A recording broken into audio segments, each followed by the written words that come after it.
Премьер-министр Мухаммедкалый Абылгазиев күч түзүмдөрдүн жетекчилери менен кеңешме өткөрдү. Өкмөт башчы чек арадагы райондордун жашоочуларынын коопсуздугун камсыздоо зарылдыгын баса көрсөтүп, мамлекеттик чек араны кайтаруу жана коргоо чараларын күчөтүүнү тапшырды. Ошондой эле кыргыз тарап буга чейин мамлекеттик деңгээлде жетишилген макулдашууларды катуу карманат жана чек ара маселелерин кароодо конструктивдүү мамилелерди колдойт. Бул иш улуттук кызыкчылыктарга артыкчылык берүү менен жүзөгө ашырышы керек деди. Чек араны делимитациялоо жана демаркациялоо боюнча ишти күчөтүүнү тапшырды. Премьер-министр өз ара ишеним буга чейин жетишилген макулдашууларды милдеттүү түрдө аткаруу жана эки тараптын тең кызыкчылыгын эске алынган шартта гана чек ара маселесин оң жагына чечүүгө жетишсе болоорун белгиледи. Мына ушул чек арадагы кырдаалга байланыштуу премьер-министр Мухаммедкалый Абылгазиев Баткен облусуна барды. Өкмөт башчы тиешелүү мамлекеттик түзүмдөрдүн жетекчилери менен ыкчам кеңешме өткөрдү. Ошондой эле премьер-министр Баткен облусунун Лейлик районундагы Максат айылынын абалы менен таанышты.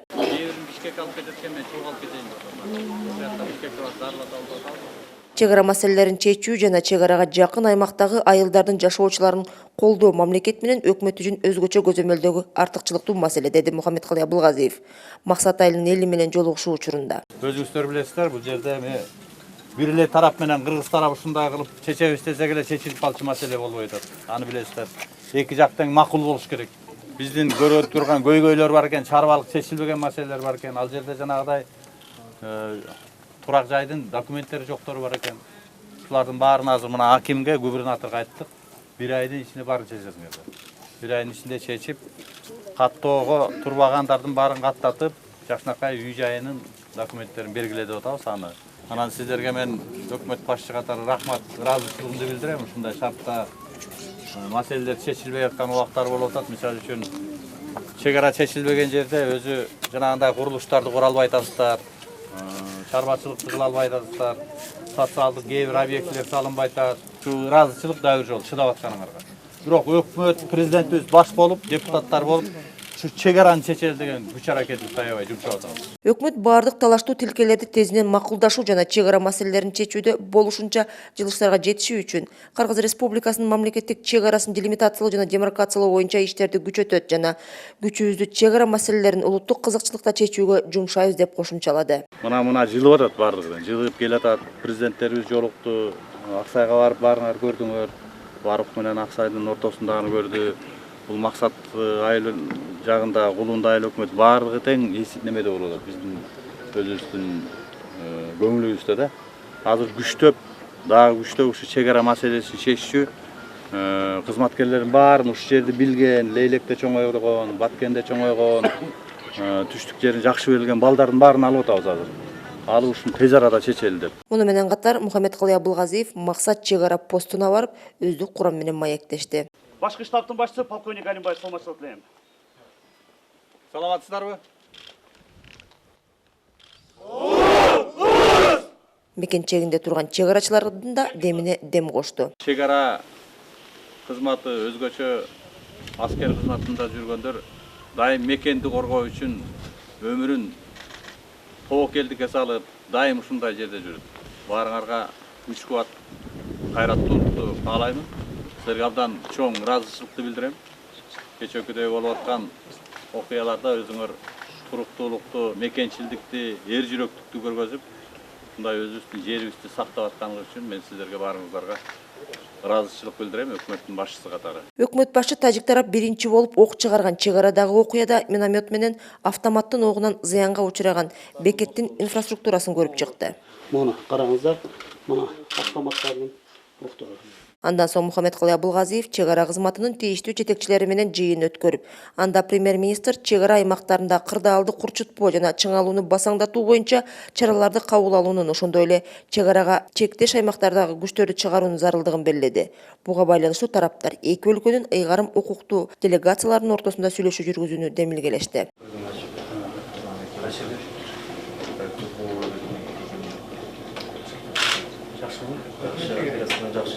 Премьер-министр Мухаммедкалый Абылгазиев жогорку кеңештин депутаттары менен бирге Лейлик районунун аймактык ооруканасына барып, чек арадагы курал колдонулган окуянын кесепетинен жабыркагандардан кабар алды.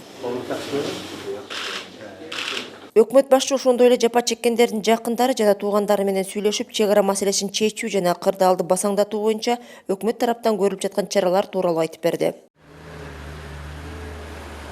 Белгилей кетсек, катышуу учурунда 13 адам ар түрдүү даражадагы жаракаттарды алган.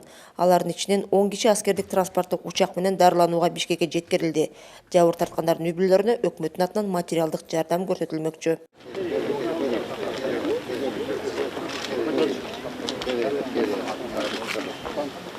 Ошондой эле премьер-министр Мухаммедкалый Абылгазиев мамлекеттик чек ара кызматынын аскер кызматкери Равшан Муминовду акыркы сапарга узатуу зыйнатына барды. Биз оор жоготууга учурадык. Мекен үчүн, улуттук кызыкчылыктарды коргоо үчүн өмүрүн берген. Өлкөбүздүн чындыгы мекенчил уулунан ажырадык. Баарыбыздын кабыргабыз кайышып, бүтүндөй өлкө кайгырып турат, деди Абылгазиев. Маркум Равшан Муминовдун үй бүлөсүнө өкмөттүн атынан материалдык жардам көрсөтүлдү. Терең кайгыруу менен көңүл айтабыз сиздерге. Равшан эми биздин баатырыбыз болду. Мекенин коргоп, чек арасын коргоп атып каза болду. Ушул биздин урматтуу президентибиз Сооронбай Шариповичтин атынан, өкмөттүн атынан, бул жерде биздин урматтуу депутаттарыбыз турат. Ушулар баардыгы сиздердин кайгыңыздарды бөлүшүп, сиздерге тууган катары, эне катары, жубай катары баардыгыңыздарга көңүл айтайлы деп келдик биз. Равшанга окшогон биздин жигиттерибиз ушул мекенине кызмат кылам деп жанын берип атат. Чек арадагы окуяга байланыштуу премьер-министр Мухаммедкалый Абылгазиев Тажикстандын премьер-министри Кохир Расулзада менен жолугушту. Жолугушуу Кыргыз-Тажик мамлекеттик чек арасындагы Кызыл Бел өткөрмө көзөмөл пунктунда болду. Жолугушуунун жүрүшүндө мамлекеттик чек аранын Кыргыз-Тажик тилкесинде ок атуучу курал колдонуу менен болуп өткөн чек ара окуясына байланыштуу кырдаалды басаңдатуу боюнча көрүлгөн чаралар, тийиштүү маселелер талкууланды. Мамлекеттик чек араны делимитациялоо жана демаркациялоо боюнча биргелешкен көп пландуу иштерди активдештирүү жана топтолуп калган чек ара маселелерин жоюу тууралуу ойлорун айтышты. Абылгазиев жана Расулзада буга чейин жетишилген макулдашуулар боюнча эки жактуу колдоону жана келип чыккан маселелерди чечүүдө конструктивдүү мамилени кармана тургандыктарын ырасташты. Вице-премьер-министр Жеңиш Разаков кылмыштардын жана жоруктардын бирдиктүү реестринин жана финансылык чалгындоо кызматынын ортосунда маалымат алмашуу боюнча кеңешме өткөрдү. Белгилей кетсек, террористтик ишмердүүлүктү каржылоого жана мыйзамсыз кирешелерди мыйзамдаштырууга, ошондой эле экстремисттик ишмердүүлүктү каржылоого, массалык жок кылуу курал-жарактарын жайылтууга каршы аракеттенүү чөйрөсүндөгү Кыргыз Республикасынын мыйзамдарынын алкагында маалымат алмашуу зарыл. Мындан тышкары өз ара маалымат алмашуу санариптик Кыргызстан 2019-2023 санариптик трансформациялоо концепциясын ишке ашыруу боюнча жол картасын аткарууга багытталган. Кеңешменин жыйынтыгы боюнча вице-премьер-министр Жеңиш Разаков колдонуудагы мыйзамдарды эске алуу менен зарыл маалыматтарды финансылык чалгын мамлекеттик кызматына берүүнү шарттаган. Кылмыштардын жана жоруктардын бирдиктүү реестринин атайын модулун түзүү маселесин иштеп чыгууну тапшырды.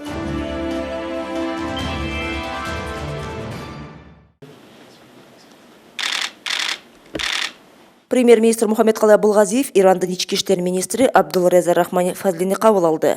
Өкмөт башчы Кыргызстан Иран менен достук мамилелерди өнүктүрүүгө өзгөчө маани берерин белгиледи.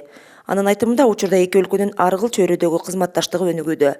Мухаммедкалый Абылгазиев Кыргыз тарап Иран менен коомдук коопсуздукту камсыз кылуу, баңгизатын мыйзамсыз жүгүртүүгө каршы күрөшүү, өзгөчө кырдаалдардын алдын алуу жана алардын кесепеттерин жоюу маселелери боюнча тажрыйба алмашуу багытындагы кызматташтыкты тереңдетүүгө кызыктар экенин белгиледи. Жолугушууда соода-экономикалык жана маданий-гуманитардык тармактардагы кызматташуу маселелери талкууланды. Премьер-министр сөзүн жыйынтыктап жатып, Кыргыз-Иран алакасын кеңейтүү менен эки элдин ортосундагы эки тараптуу кызматташтык тереңдээрине ишенимин билдирди. Өз кезегинде Ирандын ички иштер министри меймандостук үчүн ыраазычылык билдирди. Ал Иран Кыргызстанды жакын өнөктөш жана дос катары кабыл алаарын белгиледи. Анын айтымында Иран тарап Кыргызстан менен соода-экономикалык мамилени өнүктүрүүгө кызыктар, ошондой эле башка тармактар боюнча да натыйжалуу өз ара кызматташтыкты кубаттайт. Бийик тоолуу жайыттардагы жарандарга жардам берүү боюнча бардык чаралар көрүлүүдө. Бул тууралуу биринчи вице-премьер-министр Кубатбек Боронов өкмөттө өткөн жыйында билдирди. Ушул жылдын 10 сентябрына караган түнүндө аба ырайынын кескин өзгөрүшү жана кардын түшүнө байланыштуу алардын көпчүлүгү оор кырдаалда калды.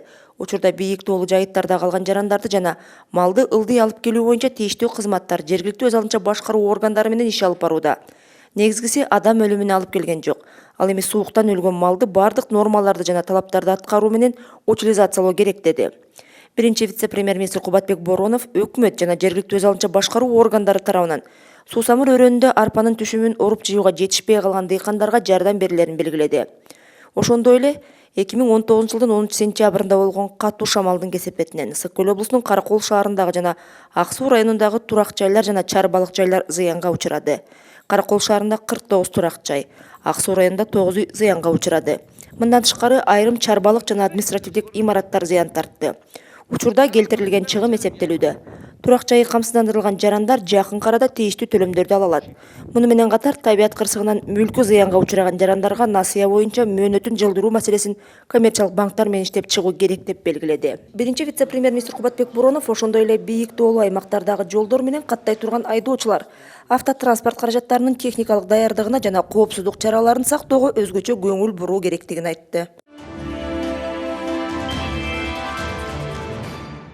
2019 жылдын 7-8 августунда Кой Таш айылында түзүлгөн кырдаалды иликтөө боюнча мамлекеттик комиссиянын мүчөлөрү Улуттук коопсуздук мамлекеттик комитетинде көчмө жыйын өткөрдү. Кезектеги жыйындын жүрүшүндө УКМКнын төрагасы Орозбек Опунбаев комиссиянын мүчөлөрүнө документтер топтомун, анын ичинде өтө жашыруунделген маалыматтарды тааныштырды. Мамлекеттик комиссиянын кийинки жыйынына Жогорку кеңештин депутаттары Ирина Карамушкина, Асель Кодуранова, Коомдук ишмер Турусбек Кояналиев, УКМКнын мурдагы төрагасы Абдил Сегизбаевди чакыруу чечими кабыл алынды. Өкмөт инвестиция тартуу боюнча активдүү иштеп жатат. 2019 жылдын жарым жылдыгынын жыйынтыгы менен инвестициянын көлөмү мурунку жылга салыштырмалуу 60%га көбөйдү. Чет өлкөлүк инвестициялардын негизги көлөмү геологиялык чалгындоо, пайдалуу кендерди казуу ишканаларына, маалымат жана байланышка, дүң жана чекене соодага багытталган. Андан сырткары өндүрүш ишканалары да көз жаздымда калган эмес. Чет өлкөдөн келген инвестициялардын көпчүлүк бөлүгү Кытай мамлекетине туура келет. Анын көлөмү 46,2% же $181 миллион. Андан кийинки орунда Улуу Британия турат. 16,4% же $64,6 миллион. Канада 11,2%, бул $44 миллион түзөт. Нидерландтар 8% же $31,3 миллион болсо, Түркиядан келген инвестициянын көлөмү 4,4% түзгөн. Алгачкы жарым жылдыктын жыйынтыгында өлкөгө эң көп инвестиция салган Кытай мамлекети болгон. Ал эми келген каражаттардын жалпы суммасы $393 миллион түздү. Анын 80%га жакыны республика аймагындагы социалдык экономикалык долбоорлорду ишке ашырууга жумшалган. Бул 6 айдын өзгөчөлүгү түз инвестициялардын 75,4% бул региондорго болуп багытталды. Салыштырмалуу 2018 жылдын ушул эле убактысы менен бул 21%га көбөйдү. Ошондуктан бүгүнкү күндө өкмөт тарабынан жана президент тарабынан региондорду өнүктүрүүгө багытталган багыт бүгүнкү күндө чынында эле өзүнүн жыйынтыктарын берип жатат. Тартылган тикелей инвестициялар тоо кен, маалымат жана байланыш тармактарына, дүң жана чекене соода камсыздандыруу жаатына багытталган. Кумтер менен кошо эсепке алганда да ички дүң өндүрүм 7%га өсүш берген. Бул коңшу мамлекеттер жана ЕАЭП өлкөлөрү менен салыштырганда жакшы көрүнүш. Ал эми келген каражаттардын негизинде ири 17 долбоор ишке ашууда. Кыргызстанда жакшы инвестициялык долбоорлордун бири бул ошол биздин Бишкек шаарында жанагындай кол каптарды чыгаруу боюнча завод ишке кирди. Андан тышкары батареяларды чыгаруучу эркин экономикалык зонада жакшы чоң ишкана ачылды. Андан тышкары ошол азыр бүгүнкү күндө Нарын областында бир чоң индустриалдык соода логистикалык борбордун куруусу күтүлүүдө. Инвесторлор менен бүгүнкү күндө сүйлөшүүлөр жүрүп жатат. Кыргызстандын ЕАЭПке мүчө болушу, Европа менен болгон алакасы бир катар тармакта иштин илгерилешине жол ачты. Экспорт багытында программалар иштелип чыгып, жеңилдетилген насыялар каралган. Азыркы учурда экспорт боюнча биринчи орунда алтын, андан кийин айыл чарба азыктары, үчүнчү машина куруу, жеңил өнөр жай турат. Бул багытта ата мекендик өндүрүүчүлөрдүн да санын көбөйгөнү байкалган. Быйылкы жылдын эсебинен 2018 жылы эгерде $1 миллиард 690 миллион товар экспорт кылсак, быйылкы жылы ошол эле багытта болушу мүмкүн, же болбосо 1-2%га көбүрөөк болушун деп күтүлүүдө. Акыркы жылдары именно өндүрүш тармагында жаңы компаниялар пайда болуп атат. Булар болгондо дагы пайда болгон биринчи очереден сразу эле экспорт тармагында аракет кылып чыгарып атышат да, сразу уже ошонун стандарттарын, потребностьтарына жараша иштерди алып барып жатышат. Эскерте кетсек, өткөн жылы өлкөгө $800 миллион тикелей инвестиция келген. Өкмөт жыл аягына чейин көрсөткүчтү $900 миллион ашырууну мерчемдеди. Вице-премьер-министр Алтынай Өмүрбекова Борбор Азиядагы 5 өлкөнүн жарандык активисттери катышкан трансформация доорундагы лидерлик аталышындагы жарандык активисттердин Борбор Азиялык диалогуна катышты. Өмүрбекова аялдарга карата басмырлоонун бардык түрүн жоюу жөнүндө конвенция, иш-аракеттердин Пекин платформасы жана 2023 жылга чейин туруктуу өнүгүүнүн глобалдык күн тартибине кошулуусун эсепке алганда, Кыргыз Республикасынын өзүнө гендердик теңчилик жана адам укугу боюнча маанилүү эл аралык милдеттенмелерин алганын белгиледи. Жогорку мамлекеттик бийлик органдарынын, парламенттин жана өкмөттүн 3/1 бөлүгүн аялдар түзгөн мамлекеттерде социалдык саясат, энелер менен балдарды коргоо, эмгек, иш менен камсыз кылуу маселелеринин чечилиши натыйжалуу жүзөгө ашырыларын дүйнөлүк тажрыйба көрсөтүүдө. Мамлекеттик органдардагы гендердик баланс иштин өндүрүмдүүлүгүн жана натыйжалуулугун жогорулатат, деди вице-премьер-министр. 5 жыл ичинде биздин мамлекеттер кандай жетишкендиктерге жетти, кандай кемчиликтер бар. Ошол эле биздин мамлекеттер абдан окшош. Ошол эле кыйынчылыктар, ошол эле проблемалар биздин бүт эле 5 мамлекетке таандык да. Ошондуктан биз болсо бүгүн талкуулап бүгүнкү күндөгү көрүнүштөрдү, бирок эң негизгиси келечекте кандай кадамдарга барыш керек, ошол жанагы Пекинде берген кепилдиктерди аткаруу боюнча. Кыргызстан жана Тажикстан сүйлөшүүлөрүнүн жыйынтыгы боюнча бир катар макулдашууларга жетишти. Бул тууралуу вице-премьер-министр Жеңиш Разаков билдирди. Ал Кыргызстан менен Тажикстандын премьер-министрлеринин макулдашуусунун негизинде эки өлкөнүн вице-премьер-министрлери башында турган өкмөттүк делегациялар мамлекеттик чек аранын кыргыз-тажик тилкесиндеги чыр-чатактарды басаңдатуу боюнча бирдиктүү чараларды кабыл алуу жөнүндө маселелерди чечүү боюнча узакка созулган сүйлөшүүлөрдү жүргүзгөнүн белгиледи. Оңой эмес, бирок конструктивдүү диалог болду. Тараптар кырдаалдын курчушуна жол бербөө үчүн болгон күч аракетин жумшады. Тажик тарап менен бир катар макулдашууларга жетиштик. Эки мамлекеттин чек ара аймактарынан аскердик техника менен аскерлерди чыгарып кетүү боюнча чечим кабыл алды. Ошондой эле тараптар чек арадагы такталбаган тилкелерде курулуш иштерин жүргүзүүнү токтотууну макулдашты.